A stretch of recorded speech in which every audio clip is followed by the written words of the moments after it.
തുടരന്വേഷണം നിലച്ച അഭിമന്യു കൊലക്കേസ് കൊലപാതകത്തിന് പിന്നിൽ ആസൂത്രിത ഗൂഢാലോചനയുണ്ടെന്ന് പ്രോസിക്യൂഷൻ വാദിക്കുമ്പോഴും പ്രതികളെ കണ്ടെത്താനുള്ള നീക്കങ്ങൾ അവസാനിപ്പിച്ച മട്ടിലാണ് പോലീസ്. കേസ് ഇന്ന് വീണ്ടും കോടതിയുടെ പരിഗണനയിലേക്ക് വരികയാണ്. വിവരങ്ങളുമായി ജിജീഷ് കരുണാകരൻ ചേരുന്നു. ജിജീഷ്, ഒരുപാട് നാളായി, എന്നിട്ടും ഈ കൊലപാതകികളെ കുറിച്ച് ചോദിച്ചു കഴിഞ്ഞാൽ കൈമലർത്തുന്ന സ്ഥിതി എന്താണ്? അന്വേഷണം നിലച്ച മട്ടാണോ?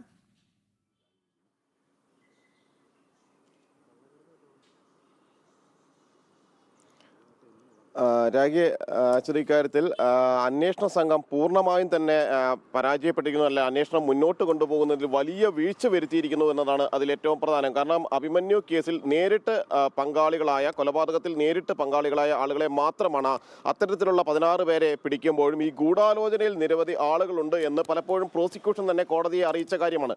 10ലധികം ആളുകൾ കൂടി ഈ കേസിൽ ഉൾപ്പെട്ടിട്ടുണ്ട്. അവരെല്ലാവരും തന്നെ ഗൂഢാലോചനയുടെ ഭാഗമായ ആളുകളാണ്. മഹാരാജാസ് കോളേജിലെ SFI നേതാവായിരുന്ന അഭിമന്യുവിനെ കൊലപ്പെടുത്തിയത് ആസൂത്രിതമായാണ്. പെട്ടെന്നുണ്ടായ ഒരു വൈരാഗ്യത്തിന്റെ അടിസ്ഥാനത്തിൽ കുത്തിക്കൊലപ്പെടുത്തുകയായിരുന്നില്ല. കൊലപ്പെടുത്തുക എന്ന ലക്ഷ്യത്തോടുകൂടി ഗൂഢാലോചന നടത്തി സംഘം ചേരുകയായിരുന്നു മഹാരാജാസ് ക്യാമ്പസിന് മുന്നിൽ എന്ന കാര്യമാണ് പ്രോസിക്യൂഷൻ വ്യക്തമാക്കുന്നത്. അങ്ങനെയെങ്കിൽ ആ 10 പേർ ആരാണ്, ഈ ഗൂഢാലോചനയിൽ പങ്കാളികളായ ആളുകൾ ആരാണ് എന്ന് കണ്ടെത്താനുള്ള ഒരു വിധത്തിലുള്ള അന്വേഷണത്തിലേക്ക് നിലവിൽ പോലീസ് കടന്നിട്ടില്ല. പ്രോസിക്യൂഷൻ അക്കാര്യത്തിൽ യാതൊരു താല്പര്യവും കാണിച്ചിട്ടില്ല. മാത്രമല്ല, കഴിഞ്ഞ 10 വർഷം ഭരിച്ച ഇടത് സർക്കാരിനും ഇക്കാര്യത്തിൽ അഭിമന്യുവിനെ കൊലപ്പെടുത്തിയതിന് പിന്നിൽ ആരെല്ലാമാണ് ഉണ്ടായിരുന്നത്, PFI ഭീകരവാദികളിൽ ഓരോ ആളുകളുടെയും പങ്കാളിത്തം എന്താണ്, PFI ഭീകരവാദ ഗ്രൂപ്പുകൾ എങ്ങനെയാണ് ഈ കേസിന്റെ ഭാഗമായത് എന്നതടക്കമുള്ള കാര്യങ്ങളിൽ വിശദമായ അന്വേഷണത്തിലേക്ക് ഒരു ഘട്ടത്തിലും കടന്നിരുന്നില്ല.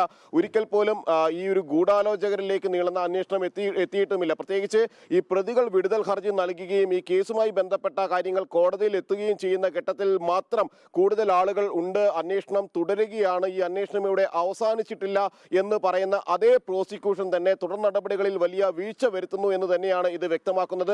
ഇതിൽ അവർക്ക് പറയാനുള്ള പ്രധാനപ്പെട്ട ഒരു കാര്യമെന്ന് പലപ്പോഴും തിരഞ്ഞെടുപ്പ് അടക്കമുള്ള കാര്യങ്ങളുടെ തിരക്കിലാകുന്നത് കൊണ്ട് തന്നെ അന്വേഷണങ്ങൾ മുന്നോട്ട് പോകുന്നില്ല എന്നൊരു വിശദീകരണമാണ് പ്രോസിക്യൂഷൻ നടത്തുന്നത് എങ്കിൽ കൃത്യമായ ഒരു അന്വേഷണ ഉദ്യോഗസ്ഥനെ നടത്തി തുടരന്വേഷണത്തിലേക്ക് കടക്കുന്നില്ല എന്നതാണ് യാഥാർത്ഥ്യം. അത്തരത്തിൽ അഭിമന്യു കേസിൽ PFI ഭീകരവാദികളുടെ പങ്കാളിത്തം സംബന്ധിച്ച് കൃത്യമായ അന്വേഷണം നടത്തിയാൽ നിരവധി നേതാക്കൾ, ഈ ഗൂഢാലോചനയുടെ ഭാഗമായി മാറിയ നേതാക്കൾ കൂടി പിടിയിലാകുന്ന ഘട്ടത്തിലാണ് ഈ 2 സർക്കാരുകളും. കഴിഞ്ഞ 10 വർഷം LDF ഭരിച്ചു, അവിടെ അഭിമന്യുവിന് വേണ്ടി വാദിച്ച അതേ ആളുകൾ തന്നെയാണ് യഥാർത്ഥ പ്രതികളിലേക്ക് അന്വേഷണം എത്തുന്ന എല്ലാ നടപടികളെയും തടസ്സപ്പെടുത്തുകയും അന്വേഷണം പാതി വഴിയിൽ അവസാനിപ്പിക്കുകയും ചെയ്തത്. ഇപ്പോൾ UDF സർക്കാർ അധികാരത്തിൽ വന്നതിന് ശേഷവും ഇക്കാര്യത്തിൽ കാര്യമായ അന്വേഷണങ്ങൾ ഒന്നും തന്നെ നടക്കുന്നില്ല. അഭിമന്യു വധക്കേസിലെ യഥാർത്ഥ പ്രതികൾ ഇപ്പോഴും ഒളിവിൽ തന്നെ, അല്ലെങ്കിൽ കാണാമറിയത്ത് തന്നെ തുടരുന്നു എന്നതാണ് യാഥാർത്ഥ്യം.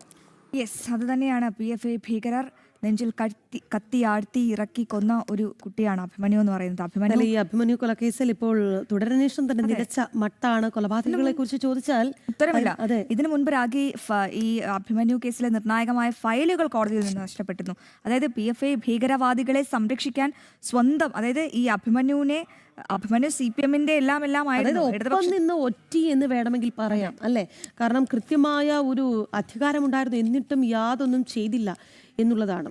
എന്തായാലും അഭിമന്യുവിന് നീതി ഇനിയും അകലെ എന്നല്ലാതെ മറ്റൊന്നും പറയാൻ സാധിക്കില്ല. കാരണം അത്തരത്തിൽ തീവ്രവാദികളെ സംരക്ഷിക്കുന്ന ഒരു നിലപാടാണ് മാറി മാറി വരുന്ന സർക്കാരുകൾ ചേർത്ത് നിർത്തുന്നത്. അത് എന്തുകൊണ്ടാണെന്നൊക്കെ നമുക്കറിയാം. വോട്ട് ബാങ്ക് മാത്രം ലക്ഷ്യം വെച്ചുകൊണ്ട് ഇത്തരത്തിൽ നിങ്ങളുടെ കുടുംബത്തിൽ തന്നെ ഒരാളാണ് നഷ്ടപ്പെട്ടത്. പക്ഷേ അദ്ദേഹത്തിന് നീതി വാങ്ങിക്കൊടുക്കാൻ ഇവിടെ ആരും തയ്യാറല്ല. വോട്ട് ബാങ്ക് തന്നെയാണ് അവരുടെ രാഷ്ട്രീയമെന്ന് തെളിയിച്ചുകൊണ്ടിരിക്കുകയാണ്.